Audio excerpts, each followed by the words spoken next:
Peasant Productions presents the math of ESP, why it works even if you don't believe in it, and we are discussing thinking for yourself.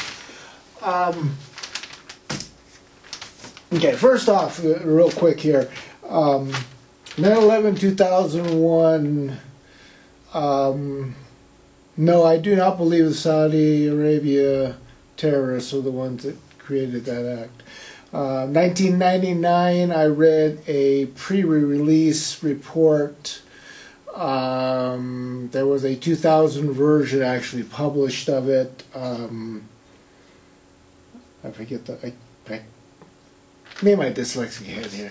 The actual name of it. Restructuring America. New Century of America type thing. It was a Republican document type thing. It has been purged off the internet. You can no longer find it on the internet. But the September 2000 version does contain kind of the outline for creating a massive terrorist attack. The 1999 version that I read, the preliminary reports and stuff, did specify that George Bush Jr., Cheney, Halliburton, FBI, CIA, military black ops would be involved in causing a major terrorist attack on the United States soil within 2 years of George Bush taking office as president, with the sole purpose of creating a terrorist attack that was so horrifying that the United States public would jump up and down and scream about us going to war and killing all those bloody buggers. And of course, no one would actually care to look at the reality of what was going on and all of that. And we would be involved in what would become known as a never-ending war in the Middle East. You can go online and you can find CIA people talking about how, we had a list of 8 or 9 countries in the Middle East that we were going to attack. We have now attacked 4 of those. We have bombed the snot out of 4 of those countries. Iran is on the list. All 4 of those countries that we bombed so far offered up oil for gold. Okay, now that is a direct attack on the United States petrodollar. Okay, so yes, 9/11 was caused by the United States government and the 0.001% elite rich oil corporations and such that want to dominate and control you. I was alive in 1981 when George Bush Sr., or one of his underlings, got up and announced how they had just hired Osama bin Laden to have the CIA fund and create a group called Al-Qaeda. Al-Qaeda became ISIS, which actually went through a couple of variations over a series of months in the news so they could find something that was not something else. At one point in time, it was called ISS, which of course is my International Space Station, okay? And, it is quite possible to change governments, it is quite possible to change corporations, it is quite possible to change religions, it is quite possible to change societies, the momentum of societies, the direction of societies, and all of that, okay? You can do it. The first thing you have to do is stop thinking that everything is a flat piece of cardboard and has only one way of looking at what you do, okay? Like I said, flat earth people, whoa, there's only this and absolutely nothing else, and there's no way anything else is possible. Yeah, well, how do they do that? They can't prove it. They don't have any ability to. But nonetheless, they will repeat and repeat and repeat that this, flat earth exists, but they can't ever prove it. They can't ever offer you anything that you can walk out and prove to yourself. Like I say, the Corrales effect, is the spinning of water down a drain. It is also what causes hurricanes to spin one direction and cyclones in the southern hemisphere to spin the other direction. All you have to do is, start on one side of the equator, get a 5-gallon bucket, put a hole in the bottom, put a cork in that hole, fill it full of water. When the water has stopped moving, pull that cork, and it'll drain, and it'll spin, because we are on a spherical planet that has spin to it, and therefore it will do this. Okay. Then go across the equator and do that exact same thing. Fill your bucket of water up, pull the cork and watch it spin, and take note of the fact that it spins in the opposite direction. Okay?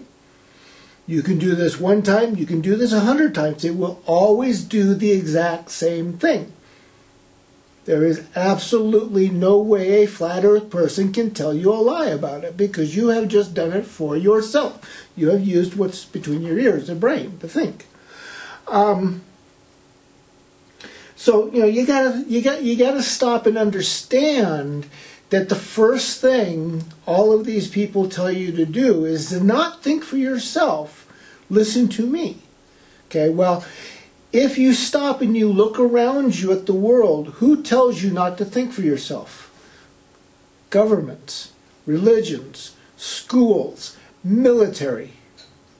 Big military thing. What is the big military? I'm sorry. When I was a young kid and up through the 70s and 80s, so it passed my teenage years. Watching the war movies where the drills are, I am your mother, I am your father, I am your family. You do exactly what I tell you, and when I tell you to jump, you will jump.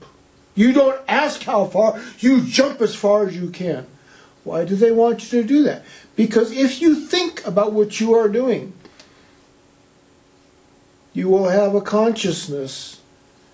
You will have a thought about the fact that you are shooting and murdering people that didn't do anything to you. Therefore, you shouldn't be over there shooting and killing them. 90% of all wars on this planet are caused by people that never pick up a gun, but they root and holler about how you have to go shoot for them. What does a religion do? What does this religion here do? This Bible. We have the one and only God. Only us, only ours are allowed. Everybody else must die because you're all damned to hell. Really? How does this book prove that I am damned because I don't believe in it? Doesn't say it anywhere in it. Doesn't say it. No. It says that you must go out and tell people that, but it doesn't prove that. The 10 Commandments. Thou shalt not kill. What does that book do? It goes around and murders people. Muslims, thou shalt not kill. What do? They go around and kill people. Jews, thou shalt not kill. But they go around and kill people. The 4 religions of the Roman Empire, they all claim they're peaceful. They all were responsible for more wars than anything else here. Christians fighting Christians, Christians fighting Catholics, Muslims fighting Catholics, Muslim fighting Jew, Islam against Jews, Islam against Israel, Islam against Zionists, Zionists against Muslims, Christians and Catholics, and think about it. When do you not hear about one of those 4 religions going and wanting to blow the snot out of somebody else? Wanting to take over another country? Wanting to kill those poor little native people that believe in their spiritual beings because they don't want to go bananas and become a banana republic. They don't want to be slaves to the British Empire or the French Empire or the Spanish Empire or the Italian Empire or the German Empire or the Russian Empire or the Japanese Empire. You name it. Even China had to deal with the fact that the Christians and Catholics came in and they literally did everything they could to create havoc and trouble within the systems. They were never peaceful. They have never brought peace. They have never done anything peaceful. So you're not thinking for yourself if you're running around ranting and raving about how you're not supposed to kill anybody, but excuse me while I pick up my gun and blow your head off. You're not peaceful if you're Donald Trump running around how you're going to throw an atomic bomb on everybody that doesn't worship him. Yeah. So you have to stop and actually stop and process the thoughts. What is a peaceful person? A peaceful person is somebody that lays the gun down and talks to other people, listens to other people. Because what is conversation? I am narrating here, folks. I'm not conversing with you. I am narrating. Okay? If I want to have a conversation, I have to have somebody in front of me that actually talks to me so that I have to use my ears and listen. If you put a comment in my comment columns on my blog or my YouTube or Facebook or Twitter or LinkedIn or any of those type of places, then we have a conversation. We are conversing back and forth. Converse, conversation. Notice the similarity in those words. But if you stand there and say, I'm going to beat the snot out of anybody that doesn't listen to me, anybody that doesn't follow me, you are not conversing with them. You are not having a conversation. You are a dictator. You are dictating what you are going to do. You are the school teacher telling you that you will do exactly what I tell you. You will answer these questions in only the way that I allow you to answer them. Yeah. You are a photographer that says only wedding photography is photography. Only film is photography. Only this or only that. You are not conversing. You are a dictator. Whether you are an artist, a musician, a photographer, a writer, a scientist, if you make the statement that you have the one and only way of doing something, chances are you are a dictator, not a person who converses, not a person who is involved in conversation. Okay? Like I said, the abusive person tells the person they are abusing, shh, don't tell anybody I'm abusing you.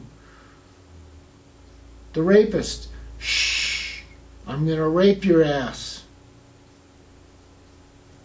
Don't listen to anybody tell you you should tell on me. Have you ever noticed that the governments, the people that write the laws, have the highest propensity of being the people that break the laws? There is more corruption in government than outside of government.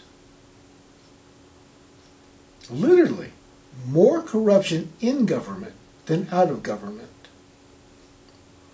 More corruption in military than outside of military.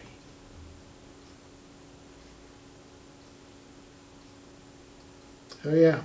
So I say, so you got to stop and think and actually use your head and use your brain and actually look. I mean, I use about 100 different news sources, folks. Not one. 100. I actually have the very weird Republicans in my news feeds so that I can see what they're saying. Because I'm not afraid to look at their stuff.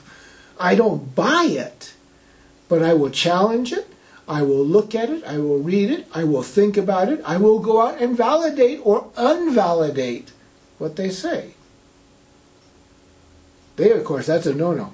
You accept what I say and don't ever challenge me. They don't want you to think. They want you to do what you are told. Step and repeat. German goose step. Nazism. Fascism.